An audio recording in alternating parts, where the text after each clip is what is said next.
Good morning.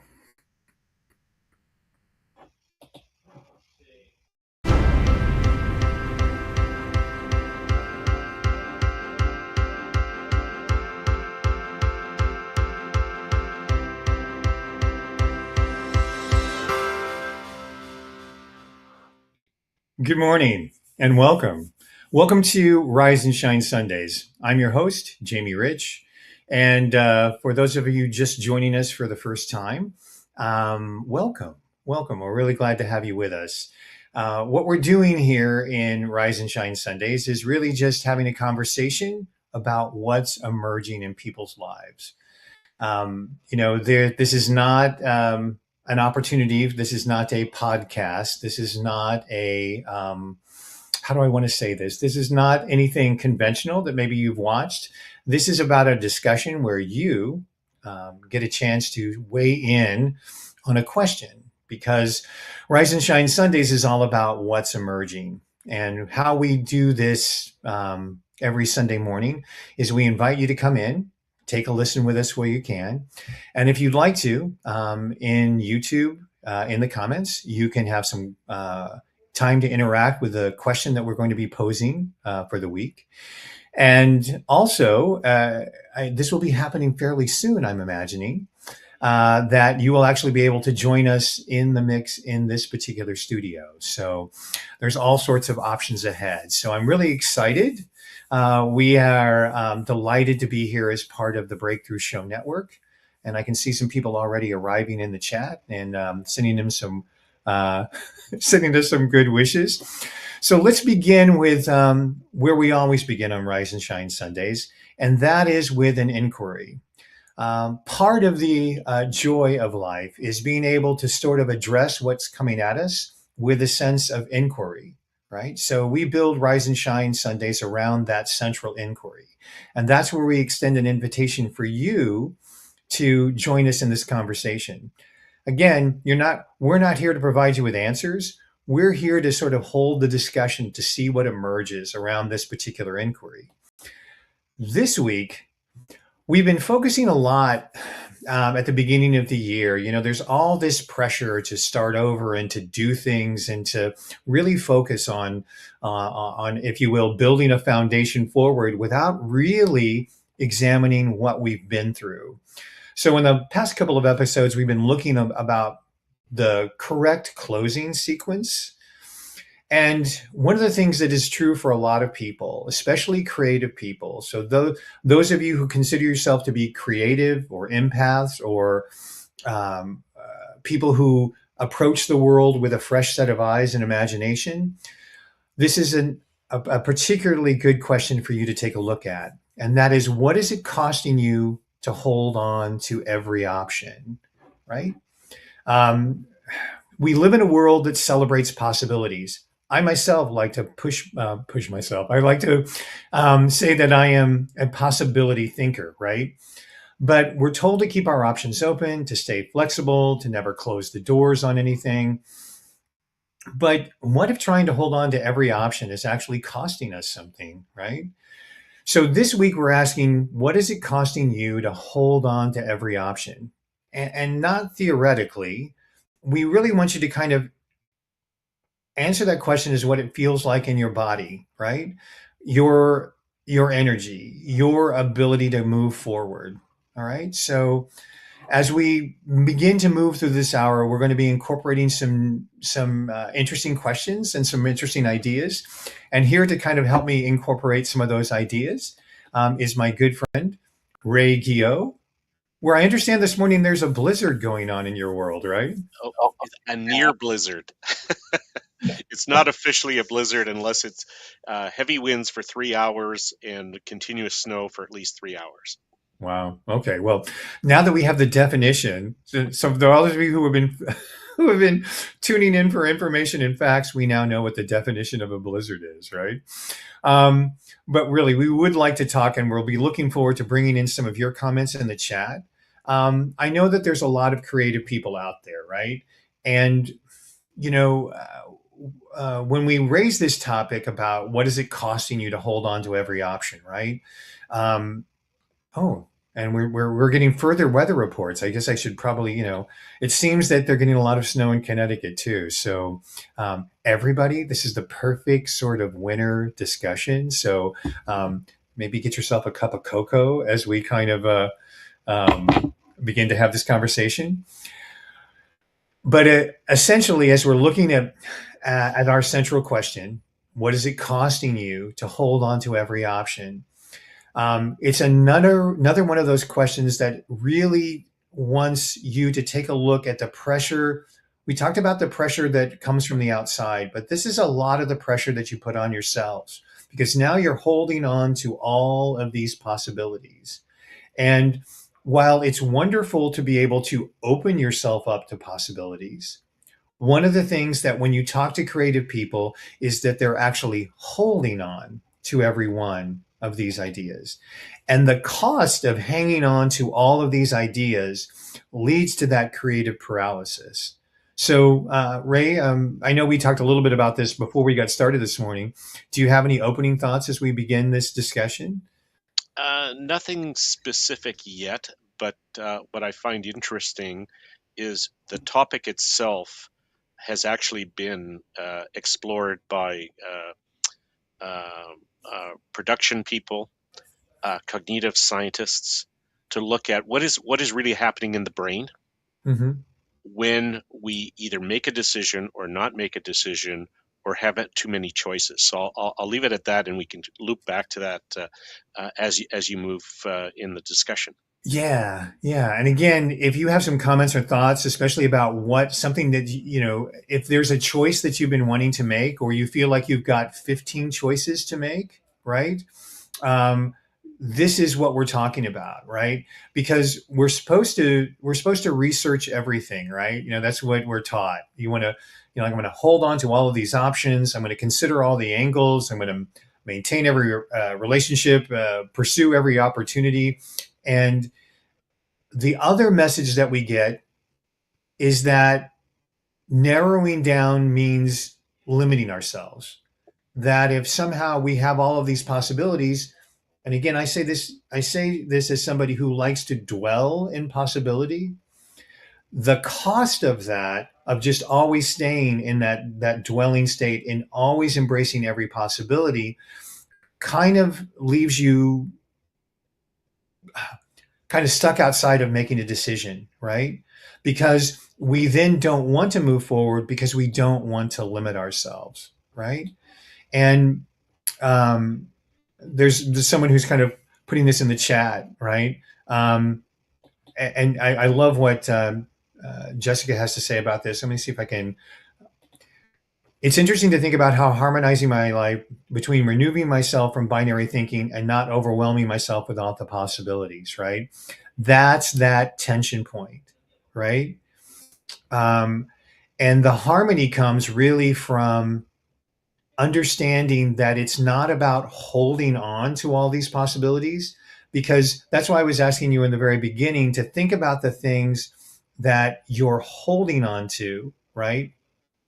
And then afraid to do anything with, you're out of that harmony state already. Thoughts about that, Ray? Yeah, one of the interesting things is I like to go from the conceptual to the practical and bounce Sure. around a little bit. Go right Um, ahead. I'll just mention something that I looked into a few years ago, and I'm sure a lot of people will relate. If you're working in any kind of work where you have to meet a deadline or you have to make a decision somewhere along the way, is the idea of closing loops. Now, this originated from GTD thinking, getting things done, where his research indicated that if you have too many things floating in your brain, you get confused. So he looked at, okay, so recognize that, and I think you're going to touch on that in a little bit, recognize what's going on, then look at a flow of what you wanted to achieve. Because the brain gets confused easily that if you don't close a loop, closing a loop essentially means determining what you want to do now, Mm-hmm. in the near future, and maybe the longer term. Right. So I refer to that as contextual thinking, in the sense that it doesn't have to be, as Jessica has indicated, it doesn't have to be binary, a yes or a no. It can be, I'm considering it, but not now. Right. And I think you've mentioned that in previous Right. discussions. I've talked about that's one of the things with possibilities is to recognize that you can actually kind of triage your possibilities to be able to say yes, no, and not now. Not now is a really powerful thing for creative people to, allow themselves to have that back burner because as a good chef you can focus on what you're cooking and you can see things simmering back there, but again it's using that agency to sort of decide how you're going to navigate through the different, you can't possibly manage that many pots with your focus. Something that Ali put in the chat here: it costs me the present time that I waste um, when I mud myself in a past that I cannot change and a gazillion future hypotheses that might never occur in present time. And that is that felt sense within inside your body. That's when you realize that not only are you're not just dwelling in possibilities, but you've literally gotten yourself out of the embodiment of what's possible, right? Because you you can't even get that felt sense back. And building on this, he says confusion is blocking us. Yet we learn that confusion means growth. And so he actually is asking us a question. And so thank you very much, Ali, because, I adore questions. That's what we're here for, right?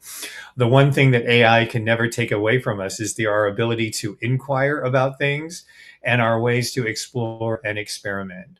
So to your question, I think that the confusion begins to show you that there isn't that ability. You have not, you're so worried about holding on to the possibilities, right? That it is confusing. That clarity can't emerge because there's a difference between the creative process and putting things together and just confusion. Confusion is static, right? It's a fixed state where I'm just confused. I don't know what to do. Whereas the creative process of trying things out, experimenting, is being able to do what I was talking to you earlier. It's being able to kind of go into motion and say, well, let me test this thing out. And if this idea works, this one doesn't, what is being called out. And I have a really good friend. This may throw a little bit too much woo-woo into the conversation, but sometimes you want to talk to your ideas that you've got in front and ask which one wants to emerge, right? It's it is really fascinating sometimes when we stay in that paralysis, because modernity teaches us that we have to make a decision, pick one, do something, have results, right? We'll talk a little bit more about that later. But the confusion that he's talking about comes from that there's a solution up here that I've got to have it all figured out before I even begin to experiment with it, right? Yeah, I think there's an interesting aspect that I think Ollie is referring to, is that if confusion is a state and a process, because if you use it effectively to understand what is going on, so there's a level of awareness there, and it's also a process. So how do you deconfuse? I just had to kind of breathe into that one. So I think everybody has maybe this is a thing to kind of bring into the chat even as we're speaking now. How do you deconfuse? I love that. We just invented a new word, right? We know about clarity, right? But in the process of gaining clarity is that sort of deconfusion, the dust settling around all of these options that we're holding on. So really what you can kind of say is if I've got 15 ideas that I really want to see and get launched in 2025, right? And if I stay in the fact that I'm not able to survive, or not able to survive, not able to decide, right? That's where my mind locks in. That's where that confusion comes in, because you're still looking for that, as Jessica said earlier, that binary answer, right? That it either, that I'm going to have to pick one, right? As opposed to being able to allow yourself to sort of see what emerges when you look at these different ideas and recognize the power of the decision is also about letting go of what you're holding on to, right?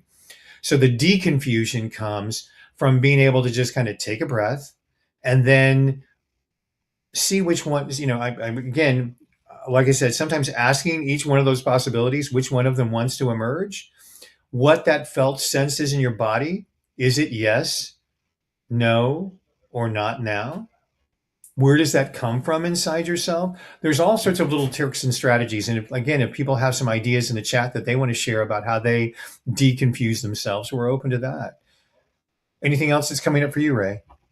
Well, I kind of want to loop back to the idea of the triage principle.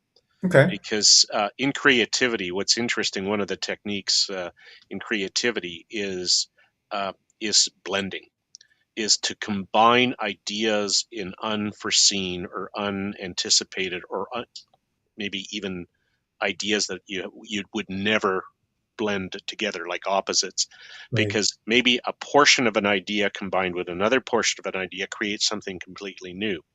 So I think what that does, it guides the brain into saying something is happening here, a decision has been made.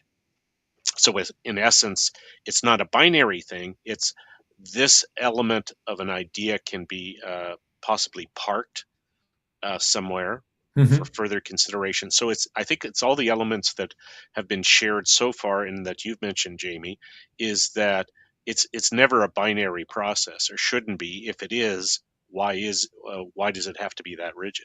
Mm-hmm. No, I'm with you. If you're just now joining us on this edition of Rise and Shine Sundays, we're talking about what is it costing you to hold on to every option, which is something that every creative person struggles with, seems to be on a regular basis, and something that a lot of us struggle with, especially at this time of year. So we're looking at some of the questions that people are saying. And again, here's a wonderful bit of feedback for us. Um, some people, Jessica included, want to write down all those possibilities so that they don't have to live in their brain, right? I think, again, um, that's a wonderful example of deconfusing, right? Because if you find yourself in that confusion, sometimes it's a locked mental state, right? And so what Jessica is kind of revealing to us is her process is she releases herself from that confusion. She doesn't want to hold on to those ideas. She puts them in a place where she can pick them up at her convenience, right? And that gets that taxing part of it, of holding on to possibilities, because we struggled with the right word for this particular question, right? Because I don't want to ever think that, for creative people especially, that there's anything wrong with the power of their imagination. Your ability to have a bazillion different ideas is not something that should be, um, I want to say, mocked or shamed or ridiculed. Some people are highly creative. Some people are highly visual. Ideas flow through them naturally, and there's this ability that because all of these ideas come at them, it's like, well, wait, well, how do I choose? How do I do? And then they stay locked in that confusion. So Jessica's tangible strategy for herself is to write them down. I do a little exercise when I have a lot of ideas running through my head. I try to ask myself, who does this belong to? Who does this idea belong to? Because oftentimes when I'm in the presence of people, and I don't know if this is true for other people, and please, give us some comments in the chat, I can pick up ideas because I'm in the presence of someone who is very creative or gives me that sort of energy, right? And especially when, if we get four people around and we're thinking about all the possibilities or what are ahead, it's a wonderful generative sort of energy to be a part of, right? And then I have to remind myself, as that idea is flowing through, wait, who does this belong to? Oh, okay, this was just a little temporary dance with an idea, right? But applying that yes, no, and not now. One of the things I love about, again, Jessica's idea of putting things down on paper and then storing them, so that she doesn't store them in their brain. I've given myself, because I don't do that good of a job about writing stuff down. Those of you who know me that know that I sometimes have note cards around just to write things down. But for me, it's that permission slip inside my head to step away from holding on and being confused by saying, well, you know what? I don't need to entertain that idea. I don't need to, but so not now is the permission slip to, if you will, put that back in my quiver of arrows that I can draw on. I really like that, and what Jessica and both and you, Jamie, as well, is what you've actually done is you've begun the exploration stage of looking at what the possibilities. So, yeah, Jessica has given one of the recommendations from the model of getting things done is to declutter your brain, Mm-hmm. but give access to the ideas. So you're not losing them, which the brain worries about. You're putting them in a place they can be retrieved, a trusted space, a Mm-hmm. card or a notebook or whatever. And what's fascinating is that's an accepted practice, and now it's moving into the age of artificial intelligence, AI. Mm-hmm. Is what's fun is you can then take those ideas that have been retrieved and throw them into the blender Right. uh, to ask further questions, continue the exploration. And as you've mentioned before, is okay, so to go from thinking and creating ideas or considering options is then go into experimentation, is putting them into action or bringing them to life. And both of you have touched on not just by yourself, Mm-hmm. with others. Mm-hmm. I do want to, beautifully said, Ray. I do want to go back to something Ollie just brought up, which was, yes, struggling is part of the human experience. There are 88 keys on a piano, last time I checked, right? And music comes from all of them. And um, sadly, the level is not the same. Some struggle for survival in war zones, others because they realize they have no more sugar to put with their coffee. But yes, there is that essential struggle, right? And so, what I'm saying about when you have all of these options, right? That the idea that you have all of these options, what is it costing you to hold on to every option? The idea is you want to be able to keep dreams alive, but when you're holding on to them so tightly, right, and trying to force some kind of a decision, you're adding to the struggle, right? And I think that that's part of the difference that we're talking about. We recognize that emergence, has to come out of something, right? And I'm going to sound biblical here. We know the seed has to kind of push through the soil, right? So there is that natural struggle, right? But that struggle is made easier when you shift from emergence and when you recognize that so much of it is your conditioning of what you've been told you need to hang on to. You know, um, that's what sits there. Um, Jessica also had this question, which I think is really good. I would love to know how you determine if an idea belongs to someone else or not. And for me, it's about when you're around really creative people, right? Whoop. I just saw this. By the way, I'm not implying that I have always known where those notes are. So, but what what I think is important about the idea is that when you're in the presence of really strong ideas, right, there is something that kind of emerges out of that. And so when I when I recognize that I'm in a collective idea exchange as opposed to an individual idea exchange, oftentimes our ideas are about what we want to do.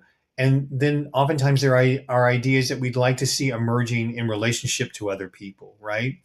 So it's real easy for me to sometimes say, who does this belong to when maybe it's not meant for me to carry it on at this particular point in time, right? That's that same yes, no, not now filter, correct? So, if you have other thoughts, Ray, as things are, Yeah, I think that's a one of those questions and approaches that is deeper than it initially sounds. What I Mhm. think is interesting is when you say, who does this belong to? is when you're in discussion, somebody will say, "Hey, Jamie, I think you need to do this," or uh, and you go like, "Well, who's that really for?" In the sense that, or do you need to own that, or do you need that to be explored as a co-creative process? Because it's very easy for everyone, and I think in our existing system where it's about performance and productivity, somebody always keeps adding stuff to your plate, Right. so to speak. And I have a poster in the office here that basically says, um, just because somebody suggests something, it doesn't become your priority. Or you don't have to do it just because somebody else told you to do it. Hmm. So it in essence it's a corollary or an Hmm. extension of, I love the exploration, is who does this really belong to? This is great, but I can't do it now. Maybe we can explore that together later. So I think it's a good dynamic because it basically doesn't trap you. Right. Right.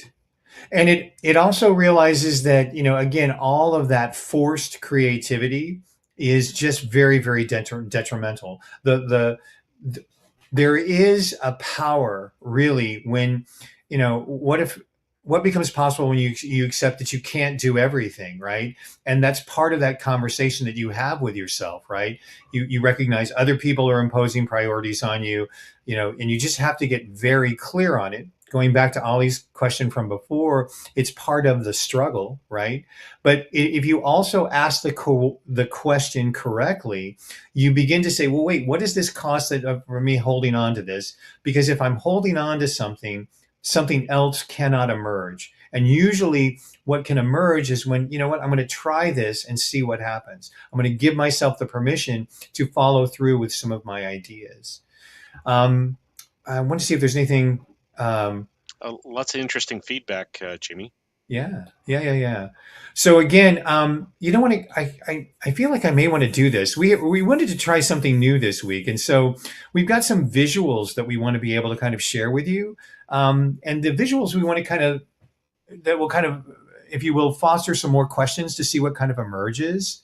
Um, and so let's take a look at these. All right, shall we? Let's go into this. Right. Yeah, So and the visuals aren't meant to tell you.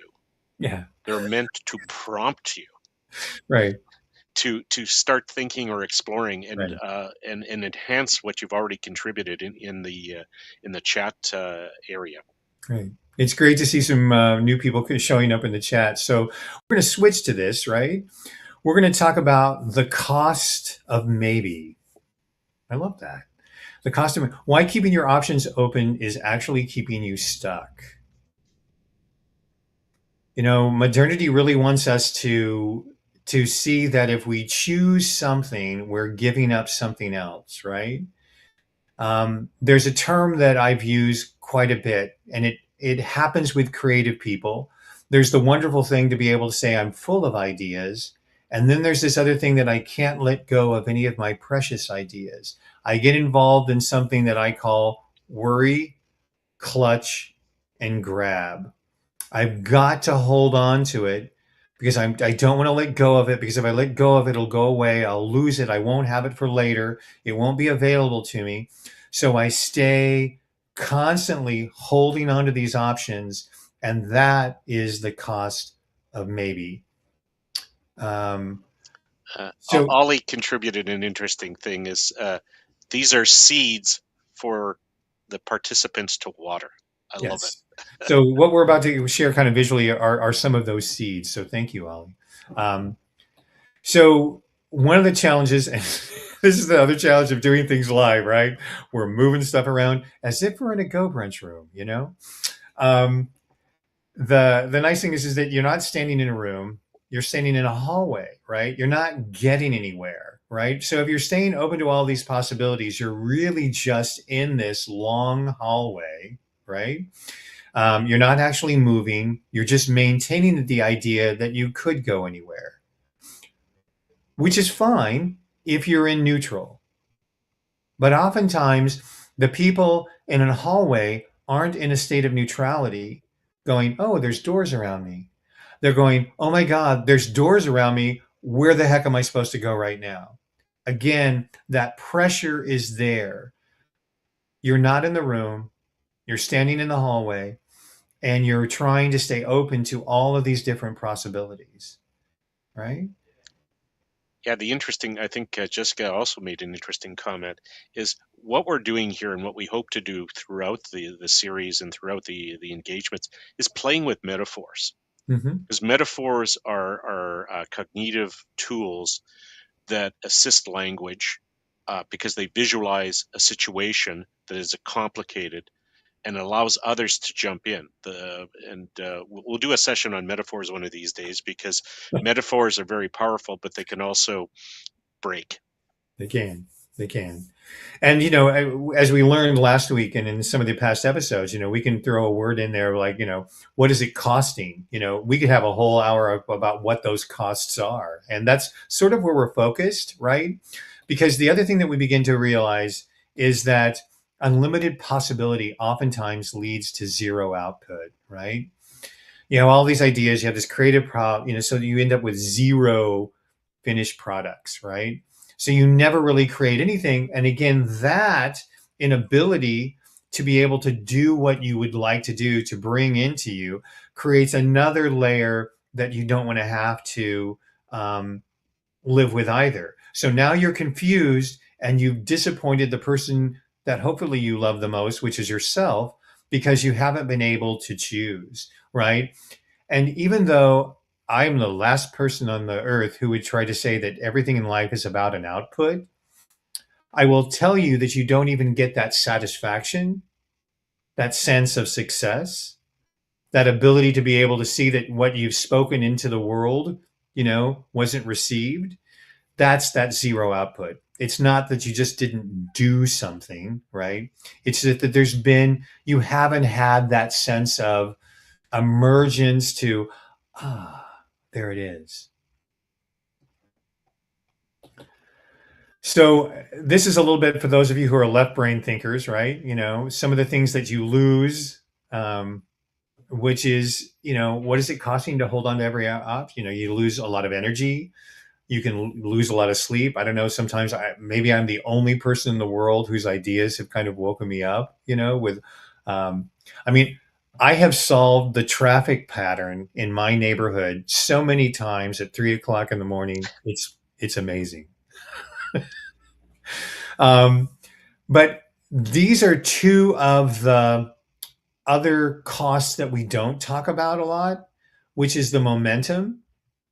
So you're again back to that inability to move forward in any direction, and it becomes a pattern, right? If I'm presented with too many options, it just confuses me, right? And then we have that depth. You're always standing outside in the hallway, unable to commit to anything deeply.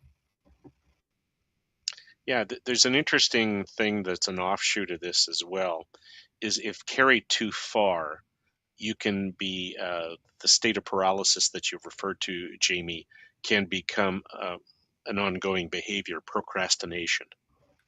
And procrastination is essentially avoiding making a decision. But what they've determined or what they found with procrastination is a decision. It's a Hmm. decision to do nothing. Right, But we right. don't understand what you're touching on here, which I love, the balance sheet of indecision, is that there is um, an impact, Hmm. there is a result, maybe not the result you want, but Right. there is a result of not doing anything. Is And you don't have to look too far, just read the headlines. Is that Correct. if something isn't done, um, like if you don't plow the streets, there are car accidents in snowbound countries. But you, Well, and again, one of the things that's really true is we're having this conversation without blame or judgment. You know, it's really just to simply to ask the question. This isn't somebody standing you with a pointed finger, waving in your face, going, "What is it costing you to hang on to every option?" It's just that simple, gentle inquiry that says, "Hey, what is it costing you right now to hang on to every option?" I want to do something joyful in the moment, just because one of the things that emerges in creativity is that, I had no idea that anybody would take this and turn it into an acronym, right? But energy, sleep, momentum, and depth, the things that are there, that's meds, right? So thank you, Ollie. But conversely, what does deep or far mean in this context, right? Um, and I think that part of that is that the depth of the indecision becomes really, really hard to struggle out of. So some of those decisions were as simple as, what do you want to have for dinner, right? But when you get in there, and any of us who have been creative people who have found the depression that can come from not being able to follow through with it, know that depth, that sadness, that thing that sort of compresses and contracts us, that's the depth that we're talking about here. Um, so I'm going to go back to this. We talked a little bit about this earlier, and that is the difference between staying open, which I think is a wonderful thing in the world, right, and clutching, right? So literally, this is how the body experiences this cost of holding on to every option, right? You can be open to possibility, but not hang on to every possibility. And I just want to see sort of how this can kind of breathe it in a little bit here, where we have staying open allows that movement. You respond to what emerges, you adapt and pivot, and you stay in that sense of readiness, right? And the readiness that comes from being able to say yes, no, not now, right? Whereas if we're clutching onto it, it stops that movement, right? You're not going to turn your back on any idea that you've come up with. You're focused on all of those options, and there's a lot to ask in that moment, right? Thoughts on this, Ray? Yeah, Jessica's reacting to the word pivot, and which got me thinking in the sense of being able to pivot at the right time. And it's all that process of going back and forth. Now, no, maybe later, or why is a pivot necessary? So, it's not an endless cycle. It's a period of examination and decision to move forward, to move somewhere. Right. So, those of you who are, again, this is a little bit of a left brain visual for those of you who are left brained and because if we're going to be talking about creativity and flow, why not have a little flow chart, right? That kind of guides us. And are you holding this consciously? That's the other part of it. We can hold on to an awful lot of material, and not know that we're doing it consciously. And this again is that inquiry process. I'm holding on to multiple options. Is it because I have a genuine transformation fade and need to discern my path? That's a conscious choice, right? It's because I'm afraid to let go or make the wrong decision. Oftentimes that you'll go through that sort of fear choices. I'm not for sure exactly what I'm going to do, but I got to do something. They tell me I've got to do something. So I've got to make up my mind. I've got to decide. And then you're just in that fear-based stagnation again. So let's move off this slide or Sure. this particular visual, if I may. This is what we would call in the old days a text-intensive visual. That's right. That's right. And we'll hop off this next section because this is one of my one of the things that emerged for me when we were discussing the topic for this particular week. What if limitation is not lost? Limitation is relief. What becomes possible when you accept you can't do everything? You're honoring your actual capacity, and that's not a weakness. It's a strategy. It's accepting I can't maintain all of this, and that gives us the focus to do some things really well instead of doing everything poorly. There's a lot in that. These visuals are really helpful for me sometimes because they actually, like you said, further that inquiry. And I think one of the challenges as we are going through this is to recognize that there is this wonderful freedom that comes when you're able to make choices because you can give them your full energy and attention. And you have the right to again go through the inquiry process to see if this is the idea that it needs to hang on to. This isn't, you know, uh, I don't know how many times people have, this is again conditioning that we received. Well, you had that idea, you better stick to it. You got to see this idea through to the end, Yeah. right? And so I'm going to choke this sucker for everything that he, I get the felt sense that that's not right, but I made this choice, and gosh darn it, you stick to it. And there's somebody else that knows. Again, we have all of these really bad parenting, bad messages that we picked up that says even if we do have an idea that we choose to pursue, that now there's, a path forward that says you must dedicate every ounce of energy to that idea. And again, if you can switch from your head to your body, what is the cost of holding on to that idea? And again, I think of that clenched hand, open hand again. If I could go back to that visual, I would, but I didn't get that certification to make that happen yet. That's a possibility for later. Um, yeah, this is really true. You know, your body sure will tell you. Um, and I think that's you. Um, I use a sense of light and heavy when it comes to certain ideas. Um, I had the opportunity to, for this year, I'll share a little personal story for myself, um, to do some programming at a place where I've done programming for a long time. And they wanted me to come back and do, imagine this, they wanted me to do some programming for old people. What, what was the likelihood of that? But every time that I would think about that idea, it got heavy. And there's a tendency sometimes when we've got ideas, there's that tension between, am I afraid of this? It's something new and it's unknown. Or is this the really felt sense that this just isn't right for me? Yes, no, Mm. and not now. Yeah. And every time I return to that idea, that tension would appear. And knowing what's right, again, goes back to that open hand versus a clenched fist, right? And for some people, that's this as a metaphor, open hand, clenched fist. For other people, it's the sense of light and heavy.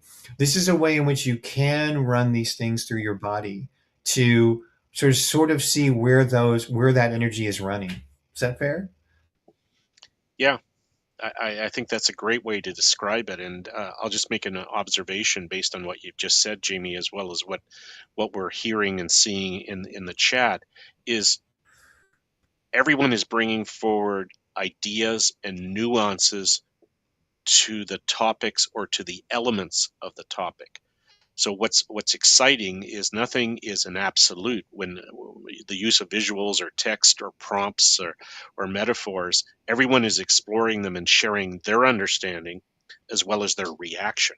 And Right, you're talking about body reaction that we've now basically incorporated in the discussion, even as a level of understanding right, and processing what's happening in any given moment or a right, situation where a decision is either made or not made or delayed.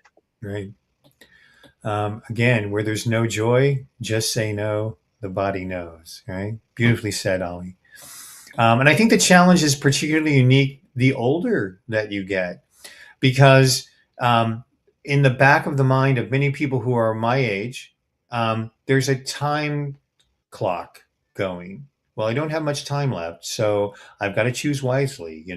Um, Similarly, it seems like only 10 minutes ago, I was the young person that was trying to figure out what the ideas were that I could, begin to devote a life to.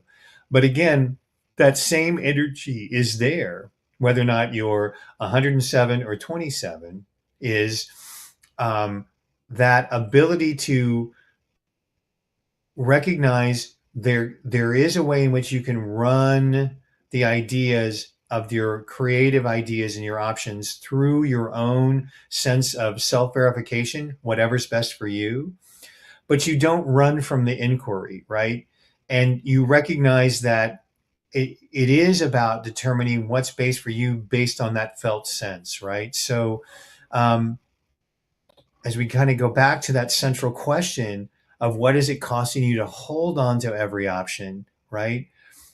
The thing that beautifully emerges for you from that inquiry is the limitation, right? Is the limitation of being able to kind of choose consciously, and to choose consciously every time you need to make that decision, and to give yourself that permission slip, right?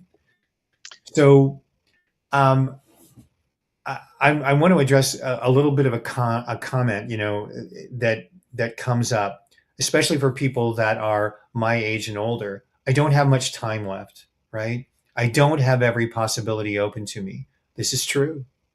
Not every possibility is open to you, but that's not a bad thing. What possibilities are around you? What can you choose? A lot of people, some people know this, some people don't.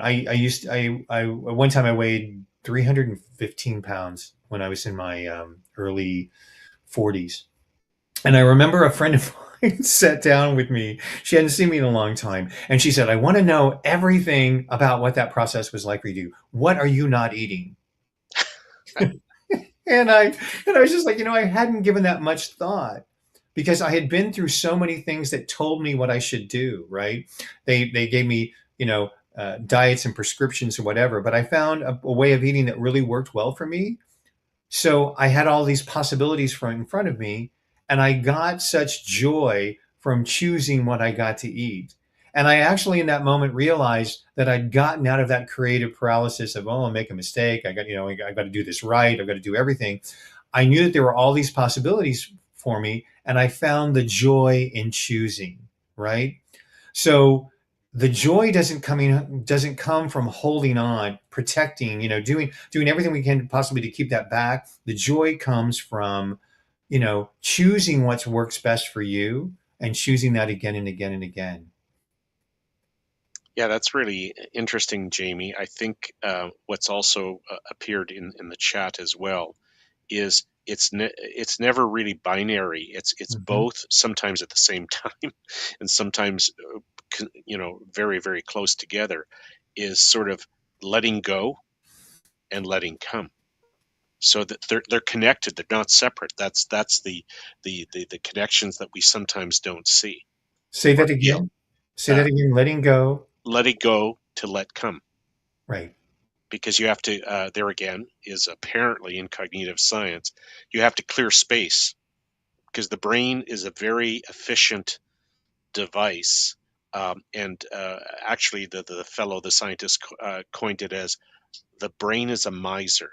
It Hmm. doesn't want to have a lot of storage in it, so that it can access stuff very quickly. So it's like a hard drive. You Right. fill it up, it takes longer to access. Right. So again, the harm comes sometimes when you feel like you have no choice, right? You have no Yes. other choice but to make a choice that you don't want to make this particular choice. And I get it. Sometimes there are things that you have to do that don't bring a lot of joy, right? But you can also choose to shift into neutral to make those decisions to and again, I'm probably the world's worst person to be mentioning Buddhism at this particular point in time, but the idea of being able to shift into a neutral state of mind to see what emerges in situations that are really tense, tight, and uncertain. you know Sometimes we just have to be the witness, right? And sometimes we have to be that witness to our own creative possibilities, because we then can't see, because we're so busy holding on to all of the possibilities, and or I've got to be able to do this, I got to be able to do that, all of the other constructs that we've got. And if I can just give myself that sense to go from this to this and see what emerges. Yes. uh, and again, joy rules supreme. Since we began this conversation with a discussion of the fact that Ray is in a blizzard and that it's snowing where some of our other watchers are right now, let it go, let it come, let it snow, right? Um, The very popular, old man, yells at cloud, right? Um, and we have to be able to kind of flip it to be able to find that joy in choice, right? Yeah, there's an interesting thought that came to mind as well, and it's in previous discussions we've had about we live in complex times. We live in times of uncertainty. We live in times of things that have never ever happened before are happening. Hmm. So now we need to develop new capacities. And one of the capacities I think we've touched on today is the capacity to let go. Hmm. Is they don't really teach you that anywhere. And I think other than what you shared and what others have shared in the chat, is life teaches you Hmm. things. We may not label it as a capacity, but in essence, it's a learned experience or something learned that we've explored or processed. Um, I'll share a Marie Kondo moment. Sure. Is when clutter, right? Hmm. And how do you actually declutter a home? Um, Without going into the details, what resonated with me was a ritual she formed, is saying letting she recognized letting go is very, very difficult. So the ritual was to take an object, a dress, a shirt, um, some knickknack or whatever, but to thank it Hmm. for what the joy that it brought to you Hmm. so that you can say goodbye. Hmm. And that's a capacity that we need to process for a lot of things, for ideas, is that it brought me joy. It allowed me to move forward to something else, thank you, and to either pursue it or to say it had value. Right. And that example that you gave is that it's the logger jam. Right. It's the permission slip. The thanking releases that energy so that you can get into movement. Right. I used to have a friend who was helping a person who had gone through a divorce, had dealt with manic depression in his life, and was having an inability to be able to sort through the things that he needed to carry forward. Right. Because he wasn't, like, do I need this? Will I need this? I don't know. I don't know where my life is going. And she literally put three rooms in the house. Yes, no, and I don't know yet, right? And so she would stand in front of him and said, "Is this is a yes or a no or what?" And she literally, this, again, this was many years ago when we all had the ability to lift stuff into a different room. But what that allowed is for that movement, that emergence to take place, right?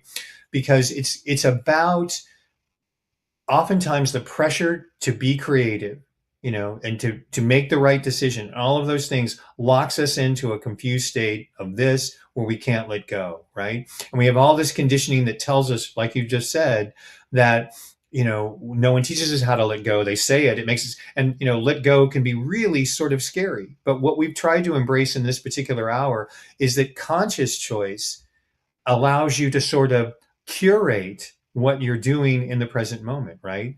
And to be able to bless it for what it's been able to provide you if it's something tangible. But there are all sorts of really good methods that are about getting that movement restored, right? And it's about finding what works best for you. So if that's taking some ideas and liberating yourself from the confused thought of holding all of that and writing it down on paper, if it's questioning, if it's journaling, right? Um, Somebody had said, um, and again, I love it when joy emerged. Marie taught me to throw away that which doesn't bring me joy, so I'd like to throw away my bills, right? Um, Some and exceptions may apply. Well, and the joy of that is, again, you take the power over something that is really super, super heavy, and you apply a layer of joy because it's your choice. It's what you bring to that energy. And sometimes just being able to experience that shift is really what's important, because in truth, you cannot make a wrong decision if it's a conscious choice that you've made, right? And it's okay that in the concepts that we talk about all the time here on Sunday mornings, and we're delighted that so many of you are joining us, both not only in the live broadcast, but also in watching some of our episodes, that we get that opportunity to ask ourselves because it's through the inquiry. I can sit here and tell you, here are the 6 steps for overcoming whatever, but that's not, you're going to then just pick up somebody else's 6 steps, right? What emerges within you when we ask a question, right? And so that's what we're here for every Sunday morning. So, do we have any final thoughts as we wrap up our time together? Just a lot of joy from this end. Is the I just find it amazing is pick a topic and share it, and uh, just the exploration, the inquiry, the thinking, that brings me joy. Yeah. And in honor of Ray, we have everything is very profound for our resilience that we're experiencing, and so that's why, again, you bring to these moments, and we're so grateful to see what happens. We're so grateful to the Jessica and the Breakthrough Show Network for allowing us to host this.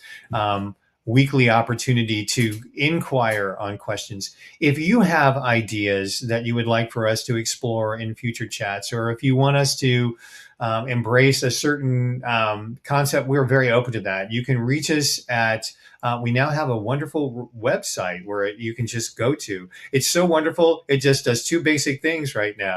It says, here's our website, here's when we're on, and here's how you can reach us. But Please if you go to click. riseandshinesundays.com, you'll get the weekly reminder of when our show is on.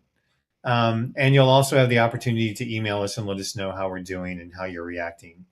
So we are very grateful for this opportunity. And we will say back at you. You brought me a lot of joy this morning. The timing of the topic was profound in itself, right? So let's see what continues to emerge in 2026. We're here every Sunday morning at 10 a.m. Central Time, 11 a.m. Eastern Time for the live conversation, and you have a ways to meet, connect with us. Any other things from you, Ray? I was going to say, if you get tired of looking at Ray, please volunteer. Yes. Um, I would love to have somebody else replace or supplement this. So that's and, one of the experiments we're wanting to do, is to yeah, have multiple exchanges live right. with the chat as well. And I have a sneaking suspicion that we're going to, there may be a wave ahead for us that will allow us to add some extra ripples in what we're doing moving forward, of being able to include people in a discussion. So, coming up next on the Breakthrough Show Network is Spirit Sundays. Again, you'll know where to find us. It's always a pleasure for everyone to be here for the inquiry. My thanks to you, Ray. My thanks to everyone who was in the chat. Again, keep us in contact, and we'll look forward to seeing you next Sunday at this time.